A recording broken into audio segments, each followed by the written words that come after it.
Bonjour, je vous fais cette vidéo spécialement pour vous aujourd'hui.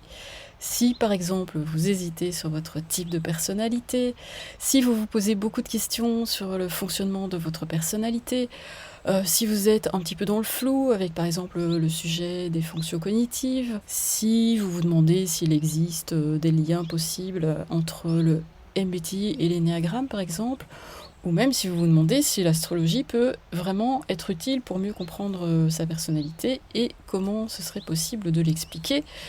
Parce que ce sont vraiment des questions auxquelles je suis très très souvent confrontée depuis que j'ai commencé à diffuser les publications. Donc si vous vous reconnaissez dans ce type de questionnement, et bien voilà, je fais cette vidéo spécialement pour vous dire qu'en fait il existe une réponse assez simple et commune à tous ces questionnements. C'est une information essentielle que je voudrais vraiment partager avec vous aujourd'hui. En fait, ce que je vais faire là, c'est tout simplement vous révéler mon secret pour décrypter rapidement n'importe quel modèle qui analyse la personnalité.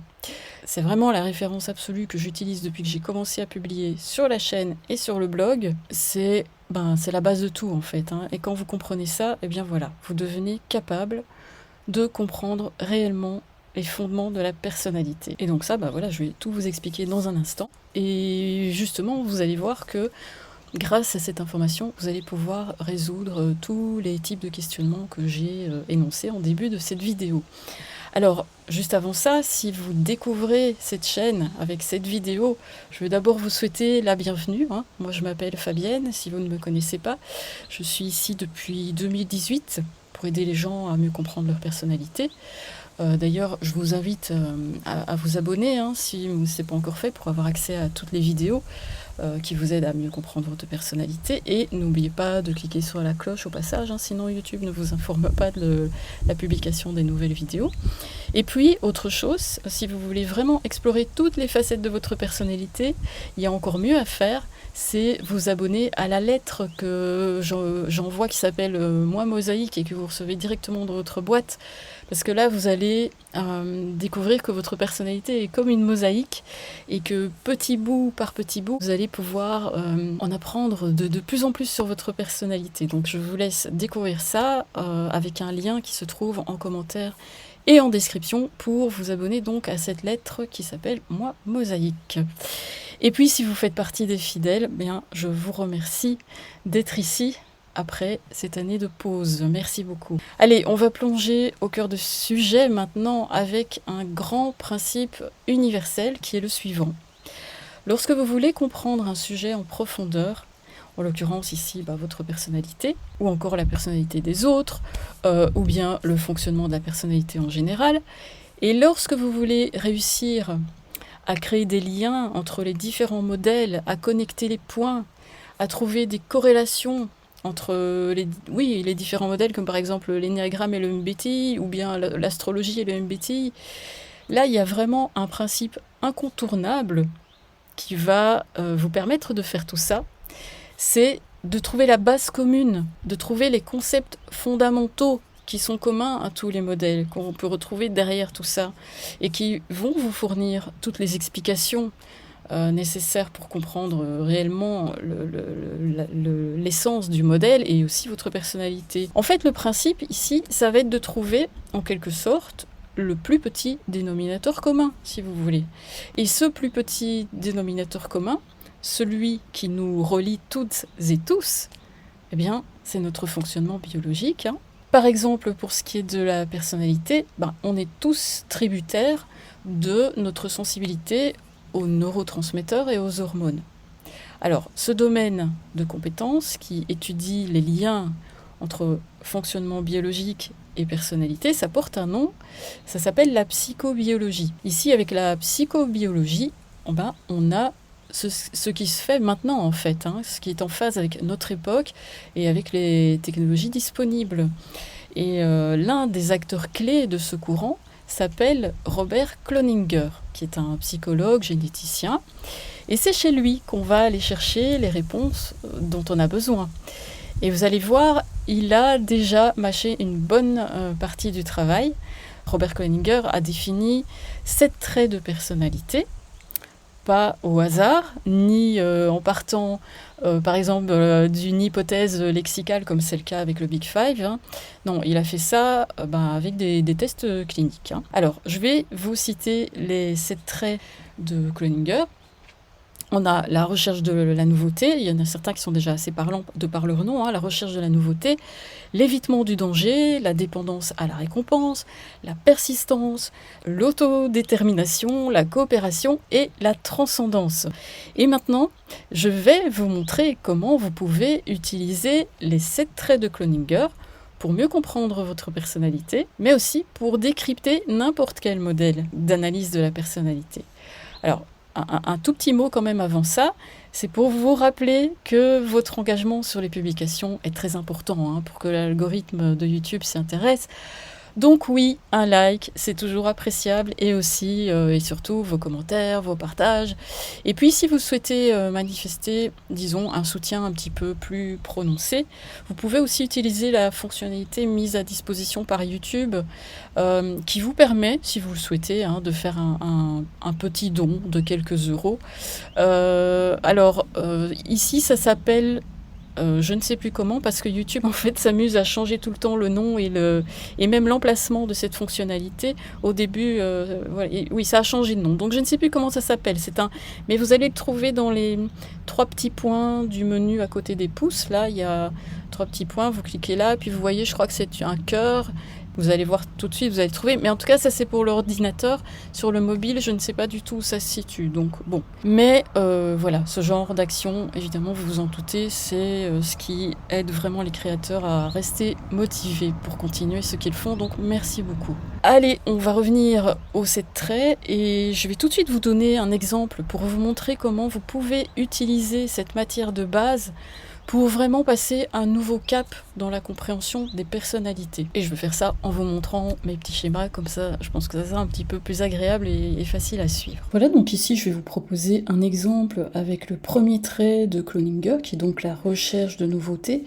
Voilà, on peut regarder ensemble ce que signifie exactement ce trait recherche de nouveauté, puisqu'ici je vous ai regroupé les informations principales concernant ce trait. Donc être curieux, être attiré par les nouvelles expériences, oser prendre des risques, avoir le goût de l'aventure, avoir l'âme d'un explorateur, essayer de nouvelles activités, être ouvert aux idées originales, être impulsif, spontané, être désordonné, dispersé, fuir la monotonie, rejeter les règles ou les cadres, valoriser la liberté et être créatif ou non conventionnel. Voilà pour l'essentiel de ce trait. Alors écoutez, on peut commencer par le modèle MBTI, et vous le savez peut-être, dans le modèle MBTI, derrière les types en 4 lettres, il y a évidemment 8 fonctions cognitives. Alors, est-ce que ce trait recherche de nouveautés vous fait penser à une ou plusieurs fonctions du modèle MBTI, fonctions cognitives?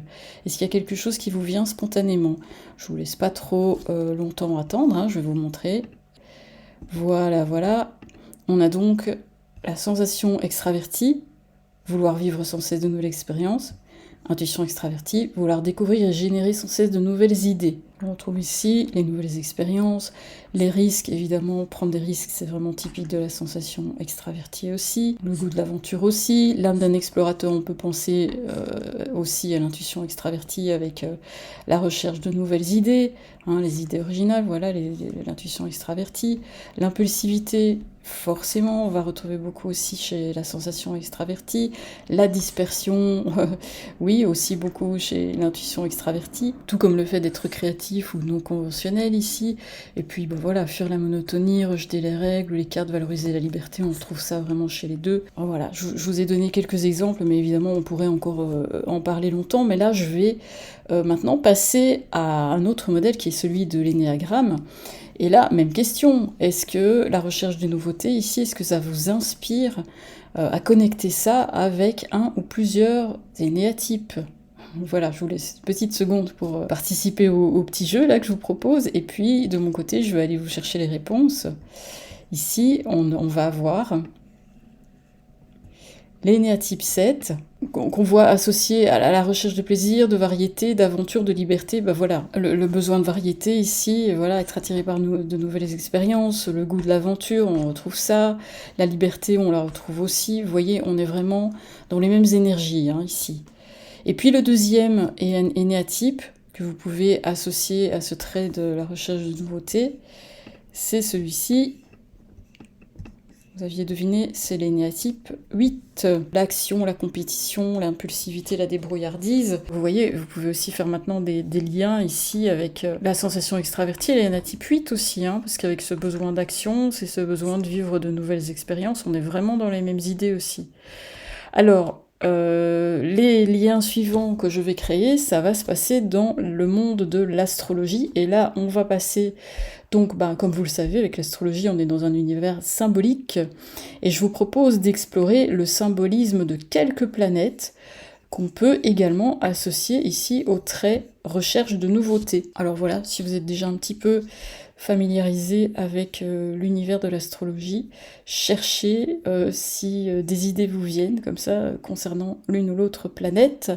Ici, je vais déjà vous montrer la première, qui est la planète Mars, comme vous le voyez, très associée à tout ce qui est énergie physique aussi, c'est l'action Mars. Je vais pas tout vous lire, mais vous voyez qu'on retrouve vraiment les mêmes idées et que Mars, ça fait très fort penser aussi à la sensation extravertie ici.